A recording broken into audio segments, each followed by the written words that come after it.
안녕하세요. 혹시 호주에서 투자형 부동산을 찾거나 직접 거주할 집을 사두었다가 나중에 투자형으로 돌릴 계획이 있으신가요? 그렇다면 한 번쯤 이런 고민 해보셨을 겁니다. 조금 더 돈을 보태서 그냥 하우스를 살까? 아니면 하우스는 너무 비싸서 부담되는데 차라리 누가 좋다고 한 지역에 아파트를 사는 게 나을까? 이런 선택을 하는 건 쉽지 않을 겁니다.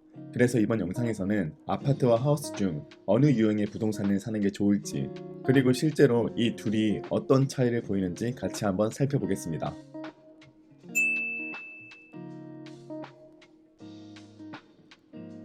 혹시 주변에서 이런 말 들어보신 적 있으신가요?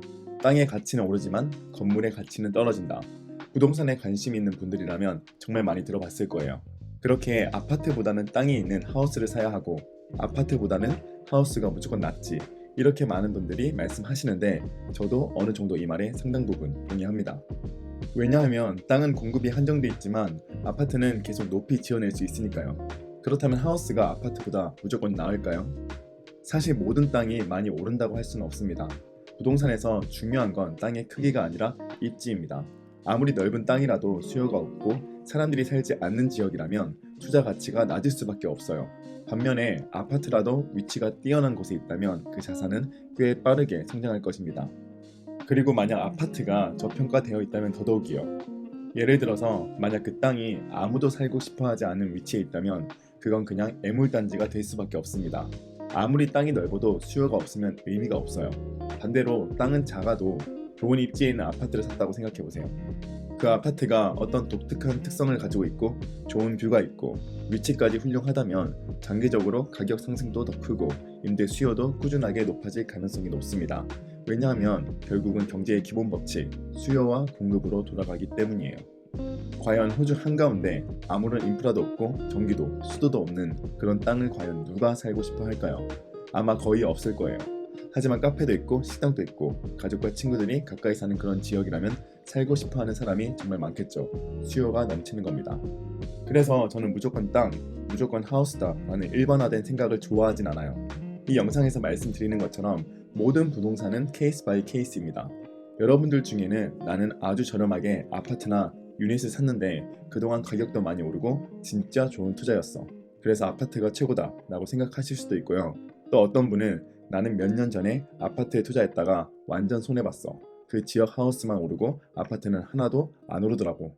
그래서 무조건 하우스가 낫지 라고 하실 수도 있습니다. 하지만 이런 경험만으로 전체를 판단한다면 위험할 수 있어요. 그 당시에 그 지역에서는 하우스가 더 좋은 선택이었을 수도 있고 또 어떤 시기에는 아파트를 사는 게 훨씬 더 유리했을 수도 있습니다. 그래서 중요한 건 각 자산이 어떻게 성과를 내는지 분석해 보는 것이에요. 지금 화면에 보이시는 건 어지 홈론스와 코어로직이 함께 진행한 연구 결과입니다. 이 자료가 약간 오래됐을 수는 있지만 여전히 유효한 데이터예요. 위쪽에 보시면 전국 평균 하우스 가격과 유닛 가격의 흐름이 그래프로 나와 있는데요. 놀라운 건 하우스와 유닛의 가격 흐름이 생각보다 꽤 비슷하게 움직인다는 점입니다. 그런데 최근 들어 하우스와 아파트, 이 두 자산 사이의 가격 차이가 점점 더 벌어지고 있다는 거 느껴지시나요? 이게 단순히 우연이 아닌 공급의 문제 때문이라고 보는 게 맞습니다. 요즘 많은 지방정부, 그러니까 카운슬들이 집 지을 땅이 없다, 공급이 너무 부족하다라는 문제에 직면해 있거든요. 그래서 이제 호주도 어떻게 하고 있냐면은 예전에 이 지역은 하우스만 지을 수 있었던 곳인데 이제부터 아파트를 15층까지 지어도 됩니다. 이런 식으로 용도 변경을 시작한 거예요. 결국 단독주택은 여전히 공급이 제한되어 있는 반면 아파트는 점점 더 많이 쏟아지게 된 거죠. 그래서 아파트 공급이 갑자기 늘어나면서 지금 같은 가격 격차가 생겨난 겁니다. 자, 그럼 여기서 데이터를 한번 보겠습니다. 이번에는 지난 25년간의 단독주택과 유닛의 가치 변화율을 비교해 볼 거예요. 지금 보고 계신 그래프는 전국 평균을 기준으로 한 데이터입니다. 참고로 이건 코로나 이전까지의 자료이기 때문에 장기적인 흐름을 보기에 아주 좋아요. 우선 단독주택의 연평균 성장률은 약 6.8%입니다. 그리고 유닛은 약 5.9% 정도예요. 차이가 고작 0.9%밖에 안 나네? 라고 생각하실 수도 있어요.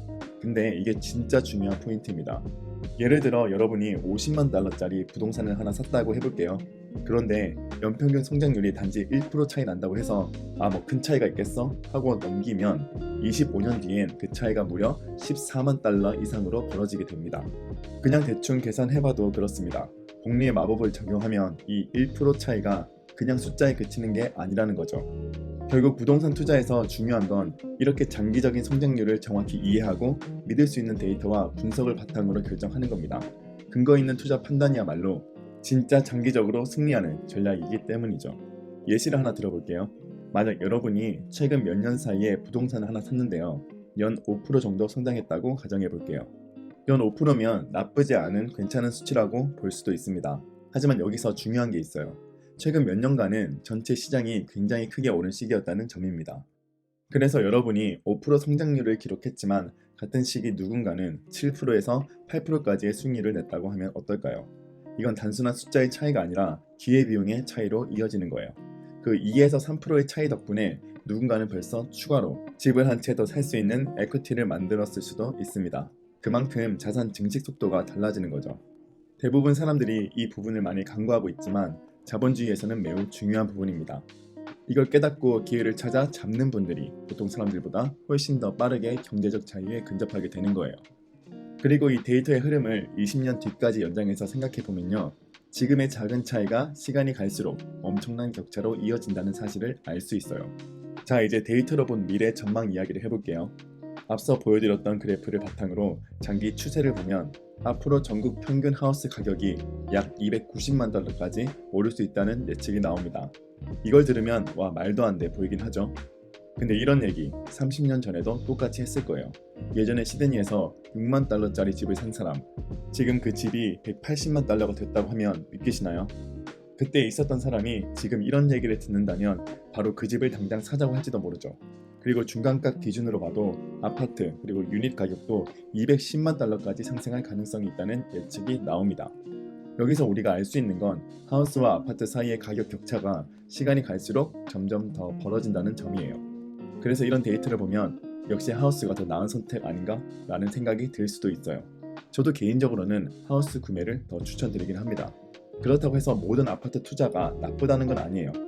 가격이 적절하고 그 아파트가 특색 있고 희소성이 있는 매물이라면 시간이 지나면 가격이 많이 오를 것입니다. 입지도 좋고 임대 수요도 강하고 주변에 공급이 많이 없다면요. 그리고 최근 3년에서 5년 사이에는 하우스보다 아파트가 오른 지역이 더 훨씬 많기도 합니다. 그리고 첫 투자자라면 아파트는 하우스보다 적은 돈으로 투자가 가능하기 때문에 더 빨리 부동산 투자를 할 수 있는 장점도 있고요. 그래서 아파트 투자는 단기적으로는 하우스보다 더 좋은 결과를 낼 수도 있습니다. 그렇지만 장기적인 데이터를 보면 이렇게 조건이 좋았던 아파트들조차 좋은 입지의 하우스와 비교하면 가격이 따라가지 못하고 있습니다. 아무리 좋은 조건의 아파트들조차도 장기적으로는 하우스의 가격 상승률을 넘기는 것이 힘들다는 거죠. 그리고 중요한 것은 호주에서는 좋은 하우스가 시장에 훨씬 더 많이 존재하기 때문에 조건 좋은 매물의 하우스를 아파트보다 찾기 훨씬 수월합니다. 물론 호주 전역을 본다는 가정하에서 말씀이죠. 그리고 앞서 보여드린 그래프나 데이터는 대부분 팬데믹 이전 기준이었어요. 하지만 지금은 2020년 이후 팬데믹을 거치면서 호주 부동산 시장은 많이 달라졌습니다. 그래서 최근 몇 년 동안의 시장 움직임을 보면 초반에는 하우스와 아파트 가격이 비슷하게 움직였지만 팬데믹이 터진 이후부터는 단독주택 가격이 급격하게 상승했어요. 아파트와 유닛도 어느 정도는 같이 오르긴 했지만 하우스만큼은 아니었습니다. 왜 그랬을까요? 바로 사람들의 라이프 스타일 변화 때문입니다. 당시에는 락다운도 많았고 많은 사람들이 집에서 일하기 시작하면서 더 넓은 공간의 집을 선호하기 시작한 거죠. 그래서 아파트보다는 하우스의 수요가 폭발적으로 늘어난 것입니다. 그에 비해 아파트의 상승폭이 그만큼 크진 않았어요. 즉 순수 가격 상승만 따졌을 때는 현재 시점에서도 하우스가 유리한 건 분명합니다. 하지만 여기서 아주 중요한 사실이 하나 있어요. 잘못된 위치에 집을 사면 잘된 위치의 아파트만 못할 수 있습니다. 다시 말해서 위치가 좋으면 아파트와 유닛도 좋은 가격 상승률을 기록할 수 있고 위치가 나쁘면 하우스 투자도 망할 수 있다는 거예요. 그래서 우리는 단순히 뉴스 보니까 하우스가 잘 오르네? 그럼 바로 가서 무조건 하우스를 사야겠다. 이렇게 단순하게 판단하면 안 됩니다. 뉴스 헤드라인만 보고 결정했다가 입지 안 좋은 집을 잘못 골라 사면 정말 낭패를 보게 되는 거예요. 마지막으로는 다시 아파트와 하우스 이야기를 조금 더 현실적으로 보자면 임대 수익률만 보면 유닛이 더 높아 보일 수도 있어요. 하지만 여기서 숨겨진 비용 구조를 꼭 같이 봐야 합니다. 아파트는 대부분 스트라타 타이틀이에요. 이 말은 곧 매년 스트라타 비용을 지불해야 한다는 뜻입니다. 공용 공간, 수영장, 헬스장, 루프탑 등 이런 게 아무리 화려해 보여도 그 유지비가 전부 소유주인 여러분의 몫이라는 점은 기억하셔야 해요. 그래서 아파트가 겉으로 보기에는 와 여기 진짜 좋다, 헬스장도 있고 루프탑 바베큐도 있고 이렇게 할 수 있겠지만 막상 스트라타 관리비 고지서를 받아보면 내가 뭘 산 거지 싶을 수 있어요. 반대로 하우스는 토렌스 타이틀입니다. 말 그대로 땅과 집 모두 여러분 소유예요. 그러니까 관리도 본인이 하고 비용도 직접 관리하는 구조죠. 그리고 여기서 가장 큰 차이, 바로 가치 상승의 여지입니다. 하우스는 단순히 유지하는 걸 넘어서 가치를 높일 수 있는 선택지가 훨씬 많아요. 예를 들어 살짝 레노베이션을 한다든지, 다 뜯어고치는 풀 레노베이션, 카운슬에 신청해서 DA 승인을 받은 후 재건축, 그래니 플랫 추가 건축, 혹은 전체 리디자인을 통해 가치를 상승시킬 수 있습니다. 하지만 이런 식의 전략은 아파트와 유닛에서는 거의 불가능합니다. 물론 유닛도 내부 수리는 가능해요. 주방이나 욕실을 바꾸고 바닥재나 페인트 등을 새로 하는 식으로요. 하지만 구조 자체를 바꾸거나 방 하나를 더 만들게요 같은 일은 하기도 어렵고 제약도 많아요. 그래서 저는 개인적으로 실제로 부동산을 운영하고 가치를 올리는 전략을 생각하신다면 하우스가 훨씬 더 유연하고 다양하게 접근할 수 있다고 생각합니다. 그래서 결론은 무엇일까요? 개인적으로 투자에 대한 정답은 없다고 생각합니다. 왜냐하면 사람마다 처한 상황이 다르기 때문이죠. 그럼 어떻게 투자를 해야 할까요? 바로 최대한 유니크한, 대체 불가능한 자산을 찾아야 합니다. 하우스냐 아파트냐 이것을 따지는 것도 중요하지만 여러분이 선택한 매물이 얼마나 특별하고 수요가 얼마나 높은 지역이냐 살펴보는 것도 매우 중요합니다. 아파트라도 워터뷰를 마주보고 그 앞에 누구도 건물을 새로 지을 수 없다면 이런 희소성과 독점성 때문에 시간이 갈수록 점점 더 가치가 올라갈 것입니다. 하지만 제 생각에는 호주에서 장기적으로는 하우스 투자를 아파트 투자가 이길 수 없을 것입니다. 만약 여러분이 가진 예산으로 좋은 입지의 하우스를 찾을 수 있다면 아파트보다는 하우스에 투자하는 것이 장기적으로는 좋은 결과를 기대할 수 있을 거예요. 여러분들도 하우스든 아파트든 지금부터 준비하셔서 조건에 알맞는 좋은 부동산을 구매하시길 바랍니다. 오늘 영상이 도움이 되셨다면 좋아요, 구독 한번 눌러주시고요. 이 영상이 필요할 것 같은 분들에게는 공유도 부탁드립니다. 그럼 다음 영상에서 또 뵙겠습니다. 시청해주셔서 감사합니다.